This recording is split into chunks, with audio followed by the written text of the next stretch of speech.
Jara keenya Sayidoon faa viidiyoo gadhiisaniiru gaa'een gaddaa akkuma arginetti viidiyoon innanni Sayidoon Sumayyaa qabee sinaan lib jedhee kaameraan dhaabe ani waan biraatiin dhufuun se'ee egaa har'ani kan isinitti himu afaan Oromootiin afaan Oromoo isa hawwiin faa namni dubbatan ta'an isa Sumayyaan keessa haasofteen isinitti hima. Sumayyaa maal jettee Oddoo Sumayyaan dhaggeeffadhe maaliif isheetu Amaariffaa haasa'a waan ta'eef. Isinis ishee Sumayyaan dubbattu barbaaddu. Laayikii godhanna. Sumayyaan maal jettee ani kan hin barbaadu jette Sayidoodhaan. Ani kan hin barbaadu jette.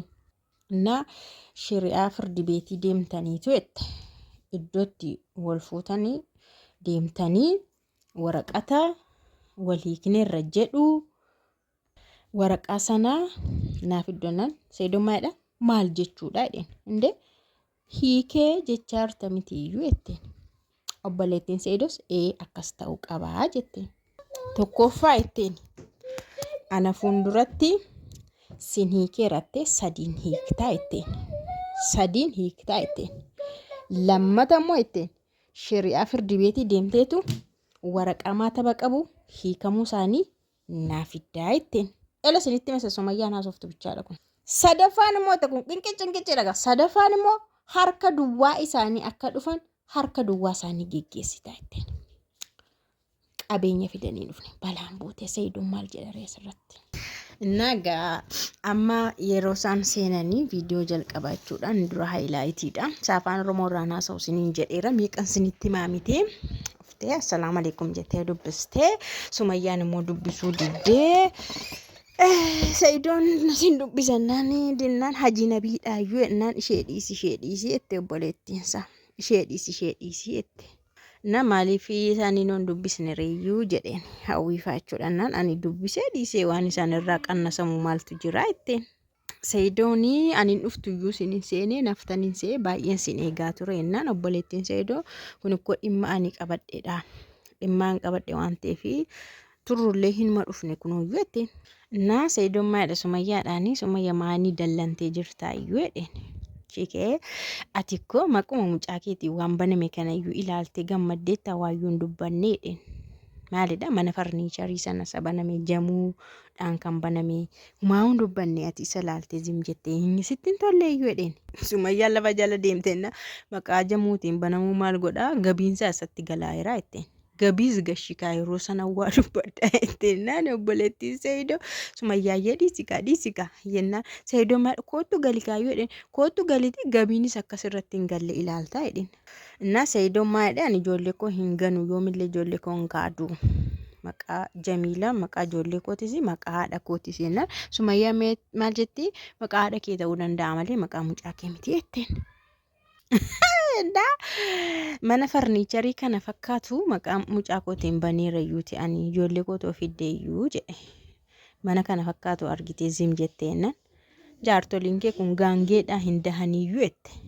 Herereree garuu akka gaangeedhaan dhaltuu namaan jechuun akkam akka nama hirr godhu beektu jaartoliin kee kun hin dahanii gaangeedhaayyuu jetteen. Yennaan obboleettiin Sayidoo dhiisaa amma koo kanaan miti kan dhufne mata dureen jijjiirinayyuu jette. Na obboleettiin Sayidoo jaarsummaan hangafa kan mar'aa rusheedha waan ta'eef egaa gara dhimma dhufneetti deemnaati gaafatteettaa jaartolii keeyyuu jetteen. Jaartolii kee gaafatteettaa inni gaafadheera haasofneerraa waliigalleerraa jedhe. Ishi maal jedhan rimaa irratti waliigaltanii jetteen. Na hundumaa xumurreerraa waliigalleerraa hin gadhiisna jedhaniiru Sumayyaadha mana gadhiisna jedhaniiru hin deemna jedhaniiru. Kanaafuu Sumayyaan ijoollee fiddee haa dhuftu waliigalleerraa jedhe Sayidoon. Na hawwi gidduudhaan seentee gammachuu Sayidoof waan barbaanne goona jaalalachuun nama tokko gammachiisuudha waan ta'eef dhiisnee deemnaa jetteenna Sumayyaan maayitti durayyuu Sayidiin hin jaallattaniitti. Sayid waan sin jaallanneef durayyuu sirraa jaalala hin qabanii kanaaf hin deemna siin jedhanii jette. Obboleettiin Sayidoo maayittee deebii akkana deebisuun isaanii alhamdulillah jette. Ishi jedhanii hin deemna jechuun isaanii alhamdulillah kan barbaannus nun kanumadha jennaan silaa hindi duuyyuu jedhe Sayidoo. Silaa hindi duuyyuu jedhe.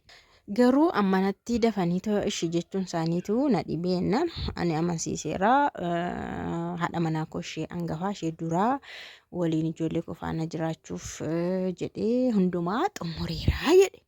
Na Sa'idoon maal jedhaniini maattari Sumayyaa jetteen obboleettiin Sa'idoon Sa'idoon immoo yoo barbaadde akka barbaaddetti jedheen yoo barbaadde diggisiin si diggifamee qophiin si godhamee akka feetetti dhuftee mana keetti deebita. Isaan immoo mana gadhiisanii hin deemu.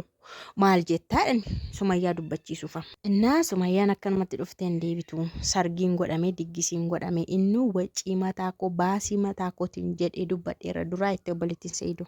Innaa yoo barbaadde horiin sangaan ishee qalamee waan barbaadde godhamee fitu Sumayyaan seenti mana innaan obboleettiin Sa'idoo immoo egaa isaan kun gidduudhaa haa ba'anii kun raawwatana hawwi maayitte nuni Sa'idoo dhiisuu barbaanne osoo hin taane kan deemnu gammachuu Sa'idootiif jedhee deemnaa jette. Lolatti deemuuf ilaata.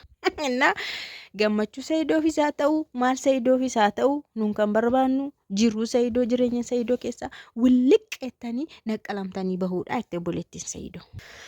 Naa jaarsa keenya gammachiisuuf ennaan obboleettiin Sa'idoo kana booda jaarsa keenya hin jedhiin jaarsa keenya duraa itti hawwine. Jaarsa keenya duraatiif jennee jettennaa imaan reefga afaan saaqatti gaa'imaan isinirraa garuu gammachuun hin mul'atu jette. Nun hamma kana hundumaa jennee isinirraa garuu gammachuu wayii jijjiiramni wayii hin mul'atu jette imaan. Sumayyaan dubbii qotteenna maayitteeni sakkiin obboleettiin kee waan si amanteef sitti toleeyyuu jetteen. Haasaa keessan dubbii keessan kana waan amanteef sitti toleeyyuu jetteen. Innaa isaan kun yeroo san akkanatti qerqeraman kana akkana dubbatan kana sakkiinaanis ilaaltee amantee sitti toleeyyuu jetteen. Sa'idoodhaan jette jechuudha. Innaa egaa maal jettee amma wajjin deemneetu amma gaaddoo hojii jiru argitanii kun iddoo hojiiti. Mana farniicharii iddoo hojii jiru mana deemnee jedheen. Uffata isaanii fudhatanii wulliqqeedhanii deemuu jedheen. Sabooda naafati wajjin jireenya eegalee ijoolleen immoo deemnee hojiin hin finnaa jedheen. Yookaas akkatti ijoolleen dhufan anaafsi walii gallaa jedheen. Achii booda imaan waan keessatti itoo isaan dubbatanii dubbannamaa jetteeni. Kan biraa maal barbaadde reeyyuu jetteen. Maal barbaadde mana gadhiisnee si deemaara kan biraa maal barbaadde afaan kee cufii waan namni si gaafate hin jiru siin immoo jetteen. Cifa afaan kee jetteen akka tuuffii wayii jechuudha. Sumayyaan na fuuldura teessanii dubbattanii jetteen. Na fuuldura teessanii humaan dubbattanii Sa'idoo zim jedhaa siin jedheera. Dura zim jedhaa siin jedhaa amma zim jedhaa dhaggeeffadhaayyuu jedheen. As fuuldura taa'anii akka hin xaaxofne maal fakkaatu jette. Kis goote gadi buustee tuuffii ajaa'ibaati irra deemte ijoollee mooraaliirra. Gaa saayilaayitii dura haasa'aa yeroo ammaa ani kan hin barbaadu ana fuulduratti jetteen. Ana fuulduratti tokkoffaa sadiin hiikii sadiin xallaqii lammaffaa waraqaa fardi beetii sadaffaa harka duwwaa akka dhufanitti harka duwwaa ariita ammaa. Na Sumayyaan maal kana hundumaa erga dubbattee obboleettiin Sa'idoo muumaa jettee akkanuma gochuu qabdaa jetteen Sa'idoodhaan. Achi booda ijoolleellee hin deenya ganaa gara fuulduraatti jetteetta. Achi booda ijoollee isaan kanas hin fiddaa jetteen. Na jaartoliin Sa'idoos akka Sa'idoo hiikanii walii galaniiru. Mallattoon isaa immoo zim jedhanii taa'aa jiru kunoo adaba fudhataniiru jettee obboleettiin Sa'idoo. Na imaamaa jettee ati jaarsa kee hin amantu taanaan nun immoo jaarsa keenya amannee taa'aa jirra. Jennaan Sumayyaan akka meeshaatti dardaree kaa'eetu qumaara narratti haasa'uufidha Sa'idoonii jette. Imaamaa jette hawwiimaa jette har'a Sa'idoo yoo hiiknes bor dhiira kan biraa hiirumuu dandeenya. Garuu Sa'idoo gammachiisuu barbaanna maleeyyuu ammaa jette. Dhumarratti Sumayyaan isin sadanuu maraattotadha jette. Isin sadanuu maraattota jennaan obboleettiin Sa'idoo erga hunda dhaggeeffatte kana booda isiniin dhaga'u isiniin dhaggeeffadhu sii jetteen. Sumayyaan isa kiisi amanee tanan dhufee isaan garuu qoda haasa'u akka ijoollee qoda haasa'u itti aartee kaatee jirti jechuudha. Aboo isin nama akkamiitidha jette nama baay'ee nama dhibdanidha jette obboleettiin Sa'idoo Sakiinaanis gadi baate. Egaa ani bakka Sumayyaan fa'aa maariifa haasaan qofa kananii haasa'e afaan Oromoo sinuu afaan Oromoo yuutuubii Sa'idoo irraa dhaggeeffattaniitu.